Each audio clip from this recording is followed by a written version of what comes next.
Hello, everyone. I'm Randy Suarez, aka Silver Crow, and today, well, it's my birthday. And when I'm recording this is not my birthday, but when this video drop, it is gonna be my birthday. So for the honor of celebrating my 30th birthday, yes, I'm turning the big 3-0. Um, Batman's Compassion.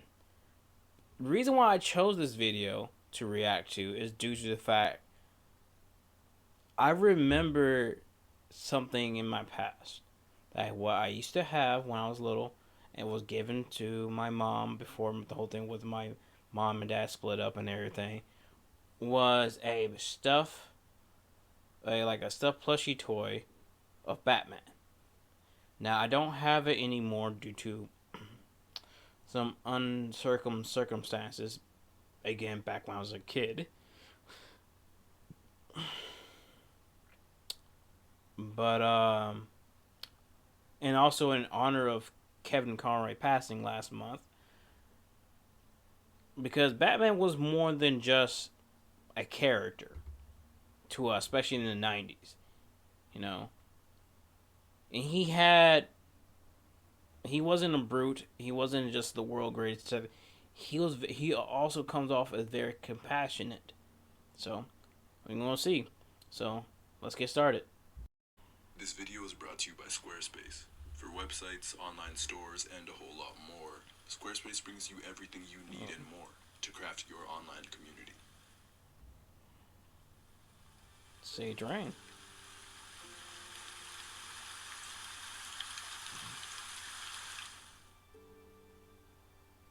Depending on where you've consumed the different types of media related to Batman, they all highlight the different aspects of Batman's character, whether it be the detective work and fighting skills in the Arkham series, or the more violent, brooding Bat on the big screen, the comics that represent the pinnacle of the character.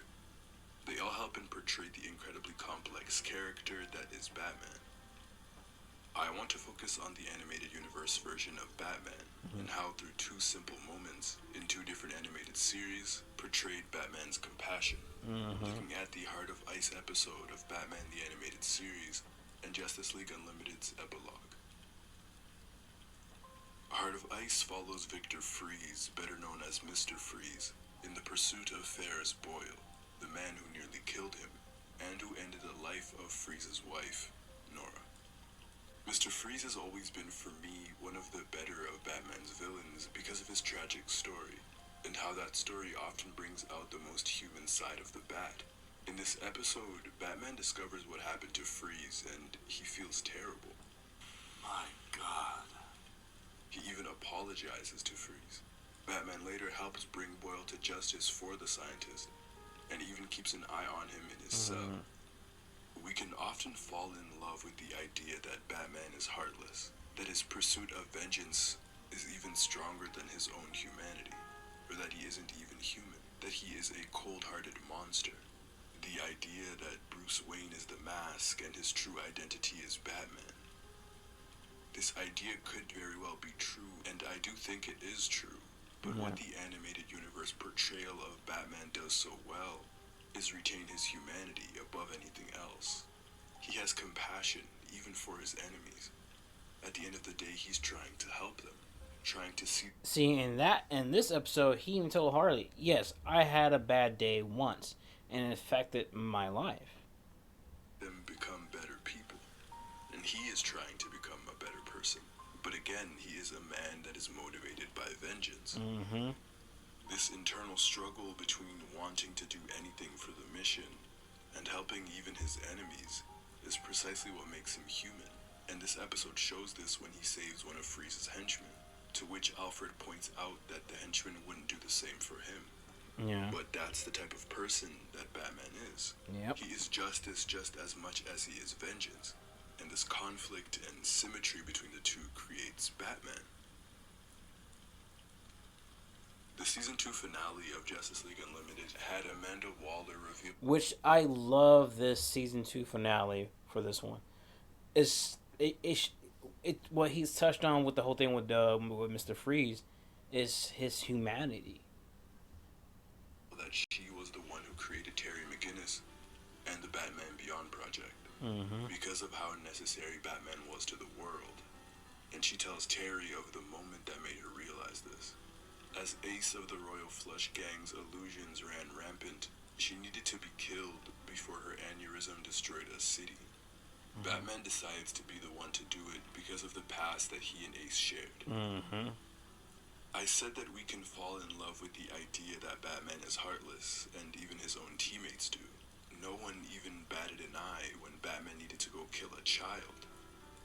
But it's in this moment where Batman's humanity is greater than any superpower. Yep. He didn't need to or even want to fight Ace. He needed and bravely decided to be vulnerable. Yes.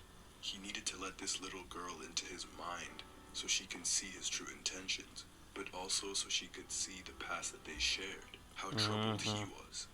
And when she tells him she's dying, again, Batman apologizes. When she tells him she's scared, he stays with her, and even holds her hand until her death. Terry suggests that Bruce planned it all in advance, and we know how obsessive Batman can be and the lengths he could go to for the mission at hand. Yeah. But that ignores how good of a person Batman can be and has shown to be. It ignores the idea that Batman walked into that situation without knowing the state Ace was in, And here's the thing. This is also the reason why I'm a Batman fan. And a lot of people say, "Oh, Batman's better than Superman." And don't get me wrong, Superman's is a great hero, but there've been many cases that Superman don't deal with the type of duality that Batman deals with on a daily, you know. And that's why in Justice League Doom, when Batman made contingency plans for every person of the league, and they got upset, but they never thought of the idea: what if they did went rogue? What would happen if this certain things happen? You have to plan these things. That never came across their mind, but it came across Batman's mind. It came across Bruce's mind due to the fact that when it comes to great power, it can become great responsibility, which is I'm borrowing from Marvel for a DC hero. But there's a concept of, well, if this get out of hand, that something bad happens because of your own power. Yes, the person needs to be put down, but not lethally, but enough to knock them out. To restrain. And for him to not go for the daily route and went for just enough to knock that person out shows compassion. Regardless of what the outcome was going to be, he wasn't going to kill her. Even if he had to die, he wasn't going to kill that girl. Mm-hmm. This moment paints Batman's greatest weakness as his strongest attribute. The fact that he is just a man. But with that fact, he more than anyone knows that life is precious. That the gift that is the present is priceless and is forever fleeting. And here's the thing. If my only gripe with the Harley Quinn series is how they portray Batman. But it's not about Batman. It's about Harley Quinn. But they just make Batman somewhat of a shut-in jerk, the best way I can put it. And that's my only gripe about the Harley Quinn series is the portrayal of Batman. But everyone has a different portrayal of Batman. But that version of Batman, I'm like, oh god. It's funny they made Aquaman a dick. I just find it funny. He knows that everyone deserves it. Mm-hmm. Whether it be Ace, Mr. Freeze, a Robin, or his parents. Mm-hmm. Sure, Ace caused trouble in this episode and in the past, but he knows exactly how she feels. Because she never won it. He knows that Ace has never had anyone simply be a friend to her. Mm-hmm. He knows what it's like to be alone. His compassion is guiding him in this moment. He knows that she's never had anyone embrace her as she cried or to be by her side while she was scared. Everybody always feared her. But here Batman was fearless. He doesn't hesitate to sit by her side and to be a real friend. Mm-hmm. And now, in death, the final thing she felt was the warmth of another's hand. Mm-hmm. The warmth of the cold-hearted Batman. Of all the Batmen on screen, big or small, this is my favorite one. Because it's the most human. A big thank you. And that is it for this video. Man, thanks to Sage Rank, man. I love how he put this together. And here's the thing, this is one reason why I related to Batman, because I know what it's like to deal with being alone too. And I never said this on the channel. I have talked to other people. I even talked to my sister. Yeah, I was alone when I was a kid.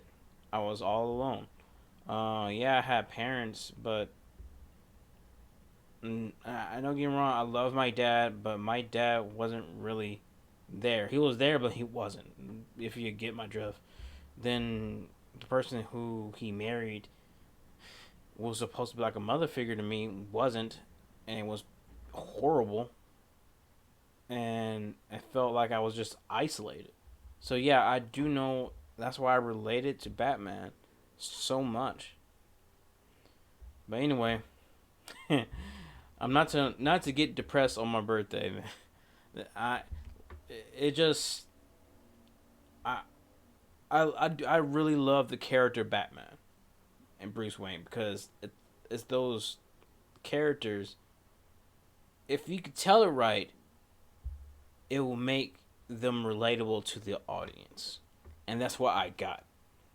So anyway, if y'all want to wish me happy birthday, just leave them in the comments down below, and till next time, peace out. Kakui.